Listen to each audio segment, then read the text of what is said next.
This year's Power the Purse, it's about the Women's Foundation of Arkansas and our impact in 25 years of impact. Like, it is our birthday party that we are throwing for ourselves.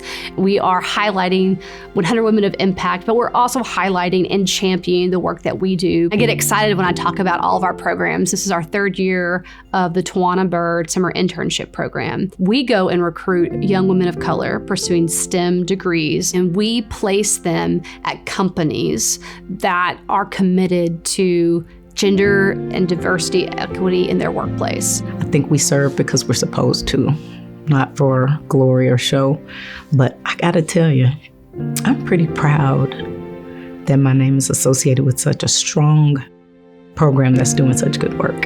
You could tell someone did the work and wanted this to be an environment where it would be safe and it would also be enriching for girls and women of color. For these young ladies to have an opportunity to see 20 other girls who are just like them, who are experiencing the same thing at the same time. They are a resource for each other. They're a support group for one another. If you've never been in a space where you were the only one, you won't understand it. You won't understand how impactful and how powerful it is just to have another person who has your lived experience, who looks like you, who thinks like you. I work in technology, and what I noticed, especially working in the South, maybe 10% of the workforce was women. A lot of the problem is that young girls don't know that these technology jobs are out there. I wish somebody had told me back then. I would have gone into engineering had I known back in the 80s. The gender pay gap is real. It's very real. But we work on the gender wealth gap, which is a much bigger problem. Owning a business is one of the fastest ways to create wealth. We created the Women's Economic Mobility Hub, and it's a program for Black female entrepreneurs. The program was started to say there are some business owners that just don't have access to things that our counterparts do. If we could put money in the hands of those who know what to do with it, how far could it go economically? Too many times you had men planning what women-owned business owners need. There are things that a woman has to consider that a man does not have to consider. A man has never had to put on a suit and go look in the mirror and make sure that the wrong hips or whatever wasn't showing too close before going to a business meeting. It allowed women to be able to say, you know, I have that problem too. I thought I was the only one dealt with that. Let's share all these issues. Let's help you overcome those barriers and create a space for you.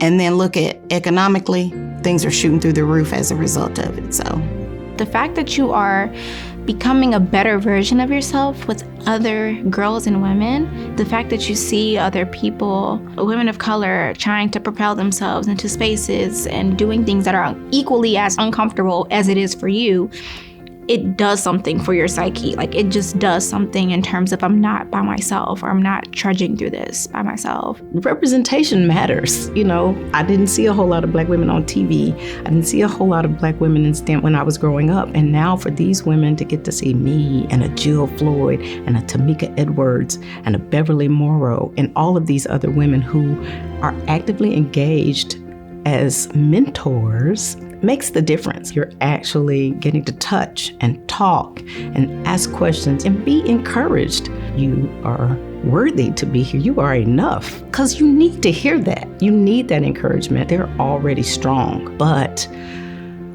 they still need, you got this kind of encouragement, and I'm happy to give it. It means everything to me.